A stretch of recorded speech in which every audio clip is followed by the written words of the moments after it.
Bill O'Reilly talked to Lou Dobbs about the government shutdown and Obamacare, and man, did he say some things that made me do a double take. He even made Lou Dobbs a little uncomfortable. Listen. I happen to agree with you that Obamacare is not a good thing, right? And it is going to hurt the country in a devastating. All right. But the only way to get rid of it is for the Republicans to regain power, and they will not regain power if they are seen as being the party of, quote, disarray, unquote. I think your syllogism is correct. Syllogism.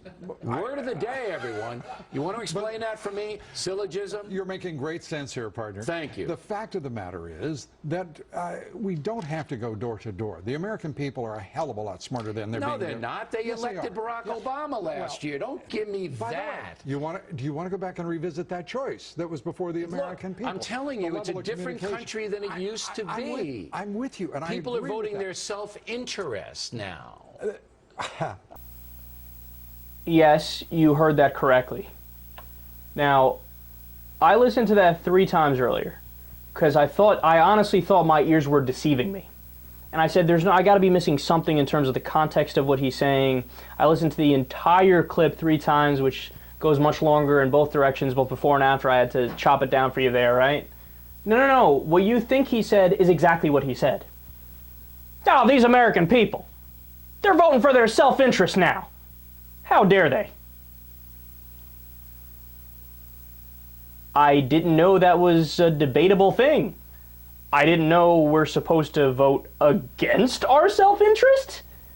I mean, so what are we supposed to do? We're supposed to go to the booth and say, who will fuck me over more to help the rich? Yeah, vote for Mitt Romney on that one.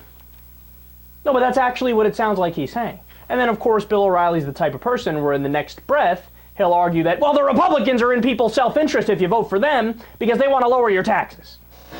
So wait, which is it, Bill? You're against people voting in their self-interest, or you're for it as long as they vote for the Republicans? Which is it?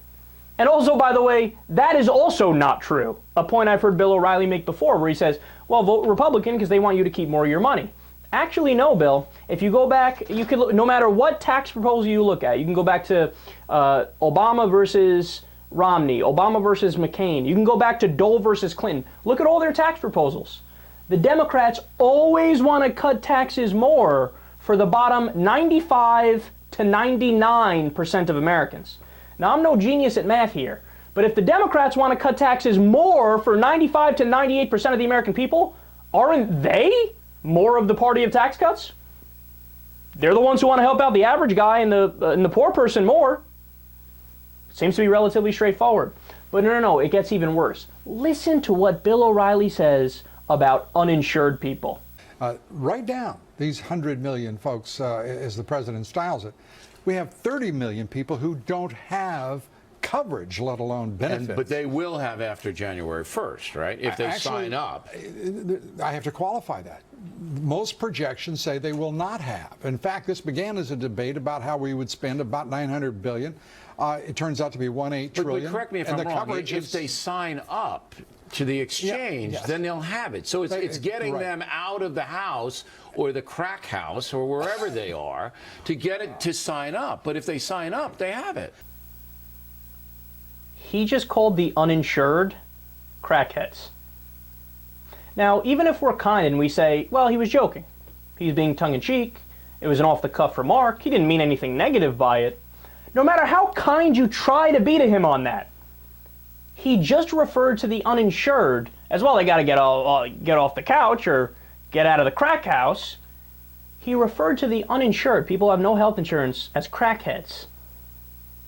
But see, look, the reason why I think this is important is I think this actually gives you a glimpse into the mind of Bill O'Reilly and a lot of rich establishment Republican types. That's actually how they view people who are uninsured. It's not like, a lot of them or most of them have a job, right? The job doesn't offer them health insurance, or they work full-time, or they work 2 full-time jobs, or they've fallen in between jobs where they got laid off from one and they're looking for another one and they're professionals, right, or whatever the case is. It's never, hey, maybe there's something wrong with the system and, we have a profit motive where health insurance companies make more money, the more they deny people care. It's never a problem with, maybe there's an issue with the fact that the United States is the only modernized industrial nation that doesn't cover everybody by default, right? No, the problem is with the individual.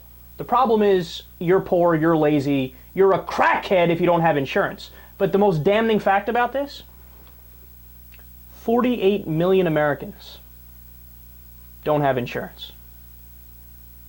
That's almost 20% of the country. They're all crackheads? But you have to be stupid to believe that. No, you have to live up your own ass to believe that. You have to be willfully ignorant and not know anything about the economic data and the statistics, and you have to have no understanding of the health care and health insurance market to make that claim. But that's what Bill O'Reilly's implication is.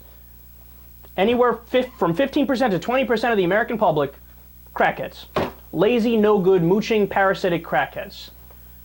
And this is the same guy who pretends like he's for the average Joe.